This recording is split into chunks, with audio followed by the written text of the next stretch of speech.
Hi, this is Dan Mays, wrapping up a great election season in the same place we started 18 months ago in my home in Evergreen. Let's clear up some old rumors and then move on to how we're going to win this thing on November 2nd. Let's revisit Liberal Kansas one time real quick.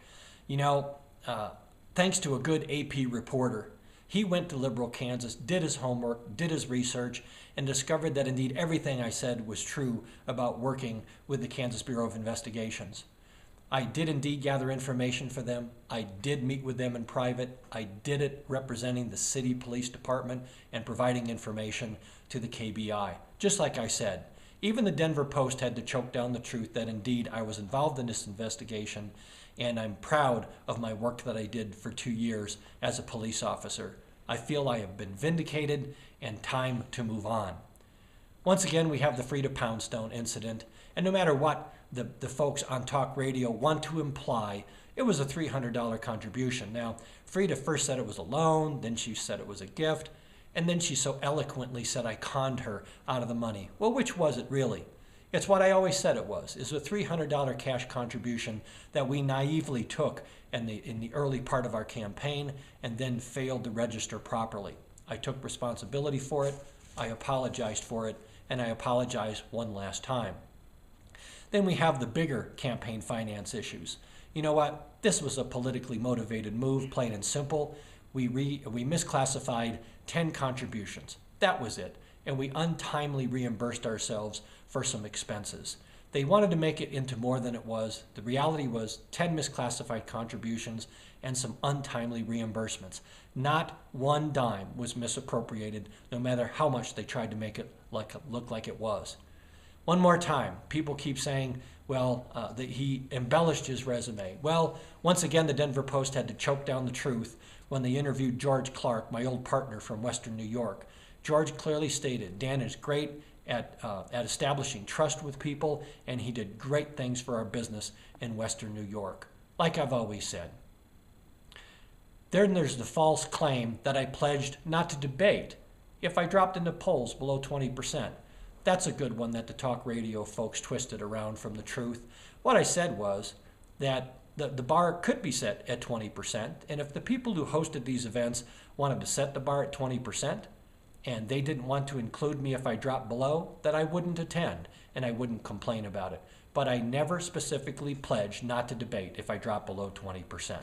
And I certainly never said or implied I would drop out of this race if I dropped below 10% in the polls.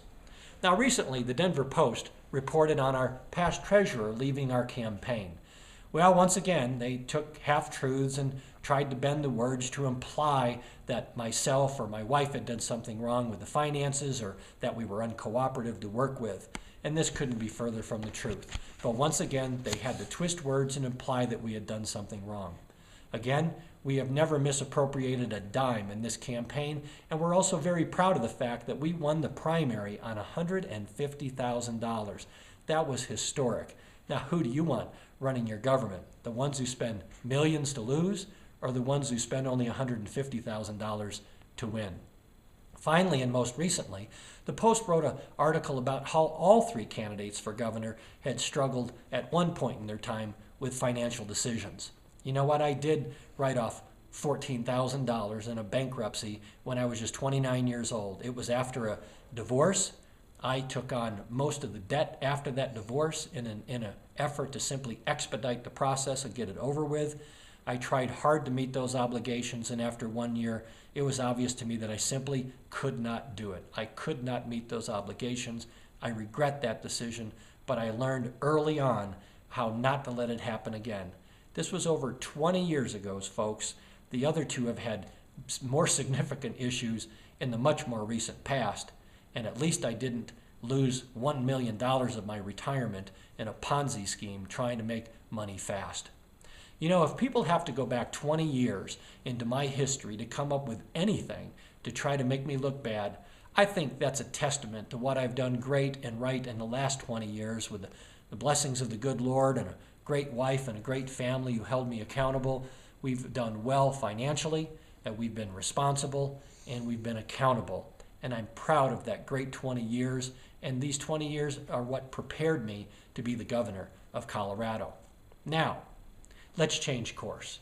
Do you remember why we all decided to do this in the first place? Do you remember why you've made the sacrifices you've made over the last 18 months? Do you remember why you've sacrificed time with your children, with your spouses, with your friends? You've sacrificed work hours at work and pay to attend tea parties and evening meetings and let your voices be heard? Have you forgotten you wanted to rid yourself and ourselves of selfish career politicians? Have you forgotten that we wanted to rid ourselves of Republicans that vote like Democrats? Have you forgotten that you want less taxation and regulation? Have you forgotten that you wanted to take the Republican Party back to its conservative roots? Have you forgotten that you wanted to bring in citizen legislators and leaders? I haven't forgotten, and I challenge all of you who are part of the conservative revolution to remember our purpose. Do not buy into the false perceptions that have been painted in the last 30 to 60 days. Do not compromise. Don't forget what we wanted to accomplish in the first place. I refuse to compromise. I refuse to sell out to the backroom deals that are being put in front of me, and I need you to stand up with me. Will you stand with me? Will you vote your principle? Do you remember voting your principles at caucus and assembly and primary and winning in 2010?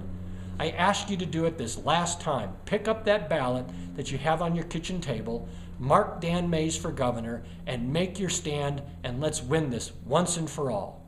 This is Dan Mays, and you're darn right that I approve this message, and thank you for your support.